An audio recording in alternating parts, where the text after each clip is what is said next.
मानना पड़ेगा, तभी यदि भगवत मार्ग में चलते हो तो तुमको मानना पड़ेगा, तभी आगे बढ़ पाओगे।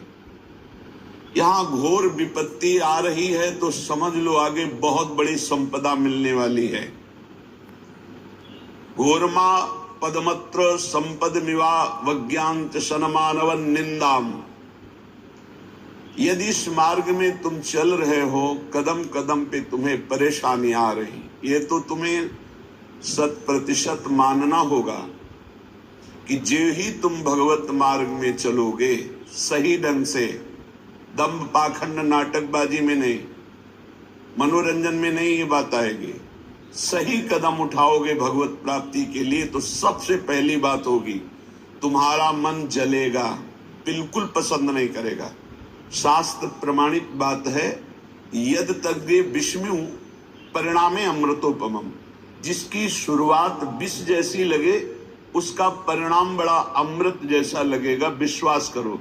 ये परमार्थ ऐसा ही है, इसकी शुरुआत विष जैसी लगती। जैसे अब 2 बजे से उठना विष जैसा लगता है, लेकिन आपका अभ्यास हो जाए तो 2 बजे से जो साधना होती है ब्रह्म मुहूर्त को कई गुना बढ़कर लाभ देने वाली होती है। इसका जब परिणाम आएगा तो आप निहाल हो जाओगे, आप उन्मत्त हो जाओगे।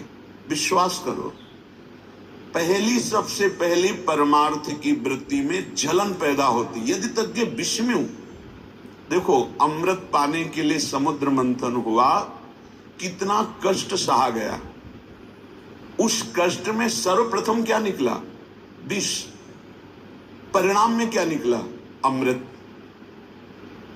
अमृत निकलने पर भी अमृत अपहरण हो गया। पिलाया किसने? श्री भगवान। समुद्र मंथन किसके बल से हुआ? श्री भगवान से। समुद्र मंथन की प्रेरणा किसने दी? श्री भगवान ने। समुद्र मंथन का सारा उपाय किसने किया? श्री भगवान ने। बिल्कुल ऐसे ही परमार्थ है। हमको प्रेरणा किसने की परमार्थ की? श्री भगवान ने। सत्संग किसने दिलाया? श्री भगवान ने।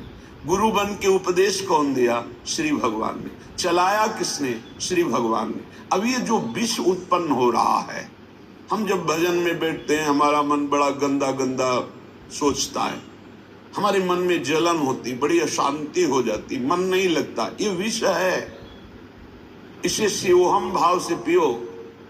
मैं मन नहीं हूं, साक्षी बनो, मन के दृष्टा बनो, जलने दो इसको। इसने पापाचरण किया है, इसने पापाचरण का संकल्प किया है, इसके विचार गंदे इसमें भरे हुए, जलने दो, ये परिपक्व हो जाएगा। स्वर्ण जैसे अग्नि से जल करके चमकने लगता है, उसका विकार दोष नष्ट हो जाता है। ऐसे मन जल जल कर निर्दोष हो जाता है। जो उस जलन को सह जाता है उसी को साधु कहते हैं। साहे सो साधु, वही महात्मा है जो टूटा नहीं। यम ही न व्यथ्यन्ते ते पुरुषम पुरुषर्षम। जो व्यथित तो नहीं हुआ इससे, वही आगे बढ़ गया। जो टूट गया वो बिखर गया।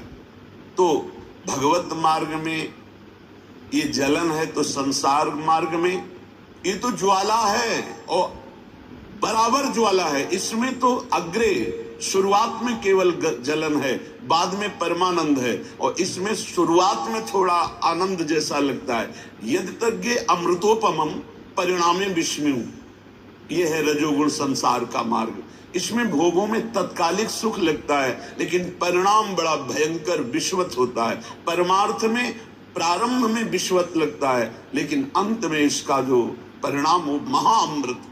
परमार्थ शुरुआत में विष जैसा लगता है। इसलिए समझिए, श्रीपाद प्रबोधानंद जी महाराज बड़े विज्ञ महापुरुष हैं, प्रेमी महापुरुष हैं। वो कह रहे हैं, घोरा मापद मत्र संपद मिवा वज्ञांच सनमानव। हे भाई, यदि तुम वृंदावन वास कर रहे हो, भगवत मार्ग में चल रहे हो, आराधना प्रारंभ की है, तो आपदा अंदर की और बाहर की जलन को सह जाओ। संपत्ति मानकर सहेत सहेत बाढ़े भगति गृह तन गुरु हित गार। जो सह गया, अपने जीवन को गुरुदेव के चरणों में निछावर कर दिया, वो महासंपत्ति प्राप्त कर ली। दंपति संपत्ति पाई है, श्री श्यामा श्याम रूपी संपत्ति मिल जाएगी। और इस मार्ग में जब चलोगे आप, तो तुम्हें सपोर्ट देने वाला कोई नहीं मिलेगा। भगवान और भगवान के प्रेमी संत जनों के सिवा। अब भगवान तो अव्यक्त हैं, प्रगट में तो प्रारंभ में हाथ पकड़ते हुए नजर नहीं आते, होता उन्हीं का बल है, पर अव्यक्त रहते हैं। दूसरी बात, संत जन जो सहयोग करने वाले हैं, तो जिनमें सहयोग की सामर्थ्य होती है वो निरपेक्ष रहते हैं, और जिनमें सामर्थ्य नहीं होती उनके संग से हमारा साधन बिगड़ जाएगा। बड़ी समस्या है। इसीलिए कहा इस मार्ग में साथी कोई नहीं होता। आपको श्रवण करके, आपको शास्त्र के वाक्य पकड़ करके अपनी अनुभूतियों के बल पर इस मार्ग में चलना होगा। चल चला चल राह में अनुभूतियों का ले सहारा, कौन तेरा साथ देगा व्यर्थ में किसको पुकारा।